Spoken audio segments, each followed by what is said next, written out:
तुम्ही जर रेग्युलर रेल्वेने प्रवास करत असाल, तर तुमच्यासाठी एक आनंदाची बातमी आहे. जानेवारी 2026 पासून रेल्वेने कन्फर्म तिकिटांच्या प्रवासाची तारीख बदलण्याची ऑनलाईन सोय केली. त्यामुळे जर ऐनवेळी तुमच्या प्रवासाचा प्लॅन बदलला, तर तिकीट रद्द करून होणारा आर्थिक तोटा आता टळणार आहे. आणि विशेष म्हणजे यासाठी कुठलाही चार्ज लावला जाणार नाहीये.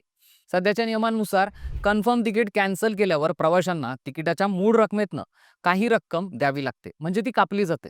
प्रवासाच्या वेळेनुसार 25 ते 75% ती कपात होते आणि चार्ट तयार झाल्यावर तर काही पैसे सुद्धा मिळत नाही.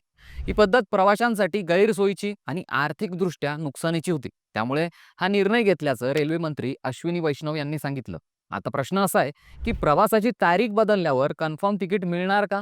तर सध्या तरी तारीख बदलल्यावर कन्फर्म तिकीट मिळेल याची गॅरंटी नाही, पण किती सीट उपलब्ध आहेत त्यावर हे डिपेंड असेल. त्याचबरोबर सुधारित तिकीट जास्त रकमेचं असेल तर प्रवाशांना फरकाची रक्कमही भरावी लागेल. पण तरीही हा निर्णय प्रवाशांच्या हितासाठी महत्त्वाचा असून तो दिलासा देणार आहे. यावर तुमची प्रतिक्रिया काय?